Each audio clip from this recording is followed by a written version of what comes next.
Tinubu is going to regret it. In Ungodly, they just murdered over 10 people. Innocent Christians. On Palm Sunday. Tinubu, where are you?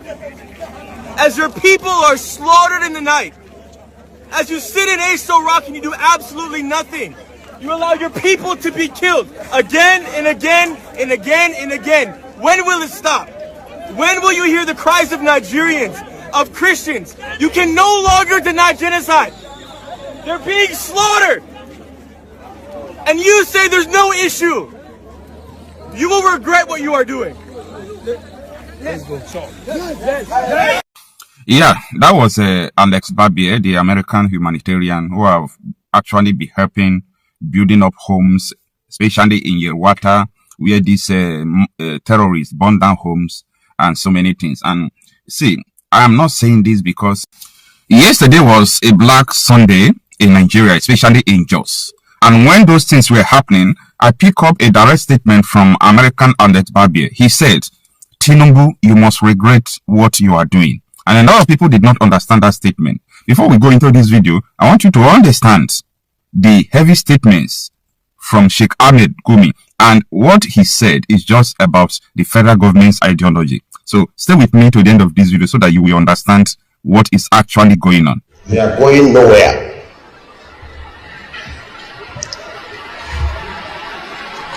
They are part of us and we are part of them. We must live with them. You can't drive them away and they can't drive us away. They are our neighbors, so we should never allow them to be our enemies. No, sir.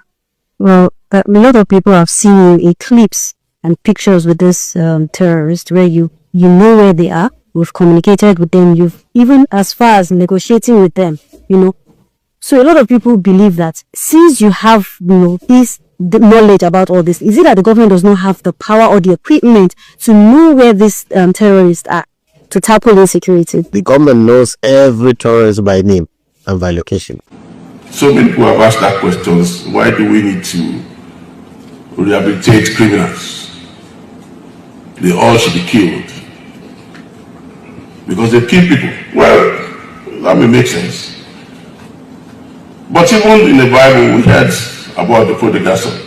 If there was not that window for the man to come back, would they have come back? So the point is that these are Nigerians. This is started there. Yesterday was a Black Sunday in Nigeria, especially in Jos. And when those things were happening, I pick up a direct statement from American Alex Barbier. He said, Tinubu, you must regret what you are doing. And a lot of people did not understand that statement. Before we go into this video, I want you to understand the heavy statements from Sheikh Ahmed Gumi. And what he said is just about the federal government's ideology. So stay with me to the end of this video so that you will understand what is actually going on. They are going nowhere.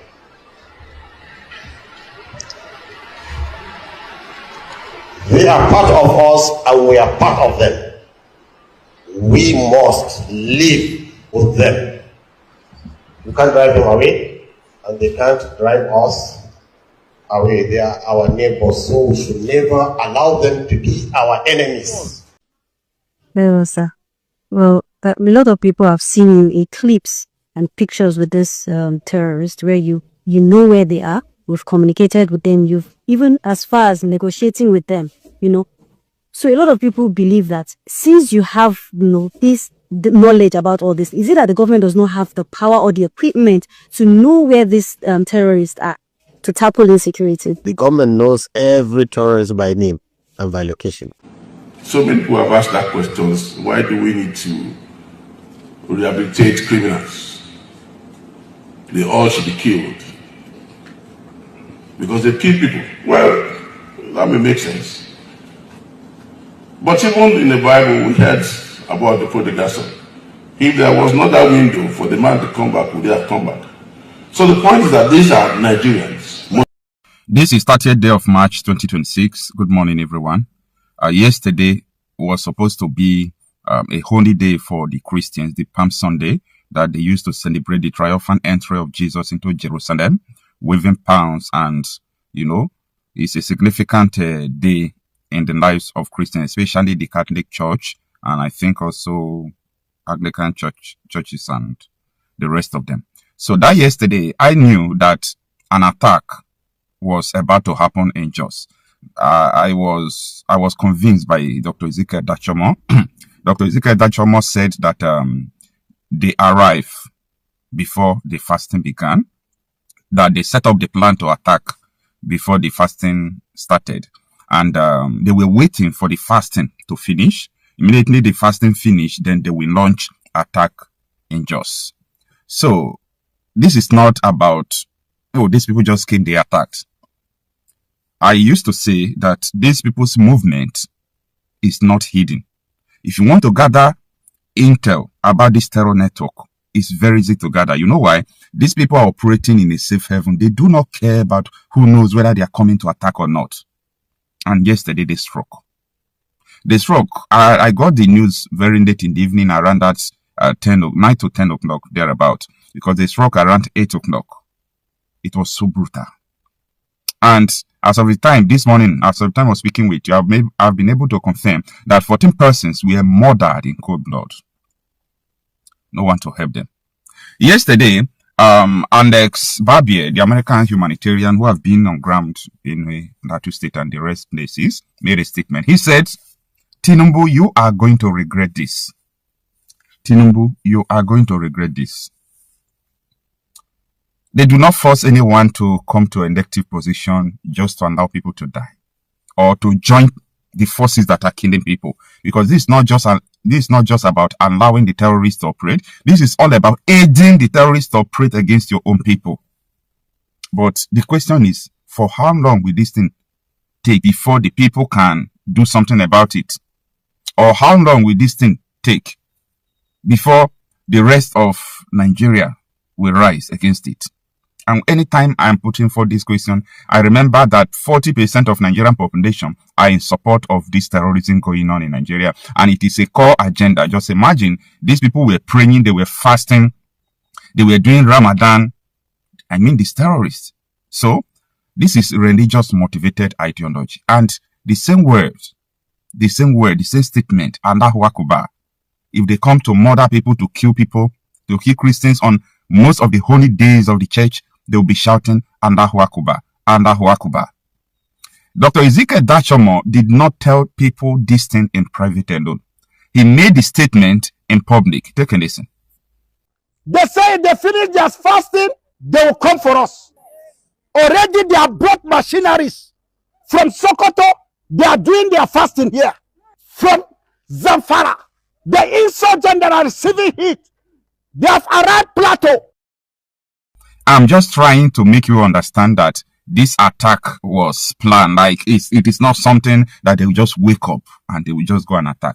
So this is what people in the intelligence circle knows, the DSS, the military, they are aware of all these things that are going on.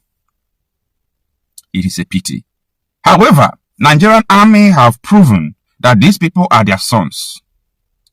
Nigerian army, the Nigerian soldiers have proven that these people are their sons. They call it a prodigal son. Not a prodigal son, but prodigal sons. That these terrorists are their children, that they cannot do them away, that they have to open their arms to accept them back into the society.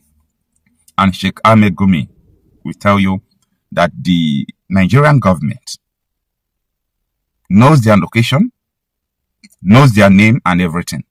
And that is why this American humanitarian is making these people to understand that Tinubu is going to regret his action, what he is doing. Tinubu is going to regret it. In Ungodly, they just murdered over 10 people. Innocent Christians. On Palm Sunday. Tinubu, where are you? As your people are slaughtered in the night. As you sit in Aso Rock and you do absolutely nothing. You allow your people to be killed again and again and again and again. When will it stop? When will you hear the cries of Nigerians, of Christians? You can no longer deny genocide. They're being slaughtered. And you say there's no issue. You will regret what you are doing.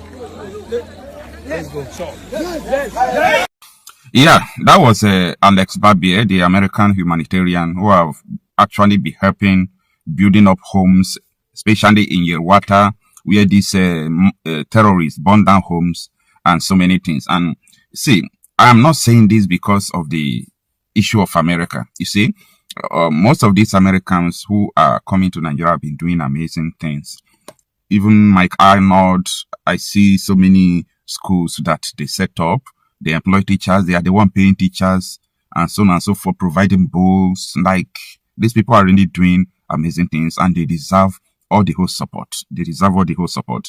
No, in a country where I even thought that there are about 4-point-something million people in IDP, little did I know that there are up to 9-point-something million people in IDP camp.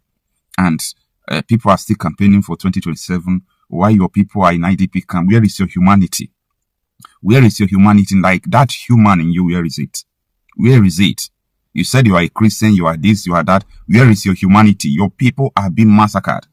Ordinary to speak forth, you can't speak forth. Where is your humanity? What is the essence of life? What is the essence of life? Every reasonable Nigerian is supposed to speak forth, speak out about insecurity once in a day minimum. Everybody in Nigeria is supposed to speak forth, speak out about insecurity once in a day minimum. But guess what? Nobody cares. Where is our humanity? What kind of churches are we going? What kind of life are we living? Both people who are, Africa traditional worshippers. Like, you think this thing, it doesn't matter to you? You think it's not an issue to you, right? Because you are okay, you have your businesses. No problem. Like, I am okay. The people who are dying are dying. People who are forming City Boys movement. Do you really think about humanity? Do you understand that people are dying? No, do you really understand that people are dying? People who are singing on your mandate. Wait, do you people really know the magnitude of what is going on in Nigeria? If actually this is all just about politics, God will punish you people. Nature will punish you people. If this is just about politics that is making you people to ignore. Because I made a video yesterday where I told you people that, yeah, most of my friends, at least up to 13 of them, if we talk privately, these are the people who have held political offices before, people who are currently in office, and people who are ready, prepared to vie for an office in 2027. These people in private knows what is going on. They admit, they told me Nigeria is gone. Look at what is going on. This country is at the point of no return. But guess what? These people will go to national television, on their social media pages, on different occasions, singing, on your mandate, we shall stand, saying that Nigeria is better off yesterday. Why in private, they admit the reality. This is not politics. It is wickedness. It is wickedness in the highest order. If you don't know, if it is ignorance, I would admit that it is ignorance. You don't know about it. But you actually know what is going on. You know everything, but you come out in the public to play to the gallery that all is well because of politics, because you are looking for power, you are looking for a shop log where your money will be coming, like the money you are going to live and die. Abiola was one of the richest men in Africa before. Where is his wealth? Abacha looted Nigeria dry. Where is Abacha today? Like, you people should think. You people should think. You see? I will continue to tell you people the truth. Nigeria is not redeemable. I didn't say you should not play your politics. But when you are playing politics, do not lie that, oh, this is going to change Nigeria. No. You are getting it twisted. When the government, the system is supporting, aiding people who are killing people, and you feel that the system will also transform the country, stop joking, like, stop playing. When you are about to go for political offices, let the people know you are going because you need power. You see, people don't like Mwike. I personally don't like his style. But Mwike is too direct. He said he's in politics because of power, not to help you. He made that statement. So it is not for the gullible ones to think that these politicians are there to help them. He said no. Some people are in politics to make money. Some people are in politics for different reasons. But I am here because of power. That is it. So, if you are going for political offices, I will not be against it if you say the truth. Tell the people why you are going there. Maybe you said, my people have been suffering, we don't have money. At least if I still have money, embezzle some money, our side will be okay. That is why I'm going for public offices. People will hear. Not trying to tell us that this and that. When you know the problem of Nigeria. The problem of Nigeria is that there are some interests who want to Islamize this country. That is a problem. We don't have any other problem. That is where agitation started from. The issue of this insecurity started from. Everything you are seeing, agitation, Oduduwa, Biafra, insecurity, politics of brutality, they are all tuned to Islamization of Nigeria. I want you to read your history. Everything you are seeing today, ability to conquer people. They want to conquer. They want to do this. This is their ideology. Nobody want to say the truth. Everybody want to keep on pretending. Pretending for what? Like, why do you like pretending? You know, no matter how you pretend, the reality will hit you, and it will hit you hard.